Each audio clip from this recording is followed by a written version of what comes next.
Senhor presidente, senhores vereadores, também concordo com o Sérgio Pimentel, com o Cláudio, mas eu queria dizer um negócio para vocês. Rapaz, na política, acabou aquele negócio de palavra. Só que da onde eu venho, do lado do morro onde eu venho, o homem tem bigode e o bigode dele vale a palavra dele, rapaz. O homem tem que ter palavra no que tá. O que ele falar, ele deu a palavra, ele tem que cumprir. Ou é um rato.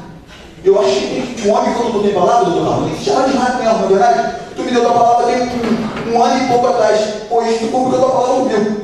Não é assim? O presidente Maurício me deu a palavra dele, cumpriu a palavra comigo. Eu acho que um homem tem que ser assim. Só que hoje, eu não posso falar um vídeo aqui do lado de lá, porque tudo que fala contigo, tu dá a palavra, mas 2 minutos depois a palavra parece que é brincadeira. Fala contigo o negócio que é bom, tu sai, o que vai acontecer?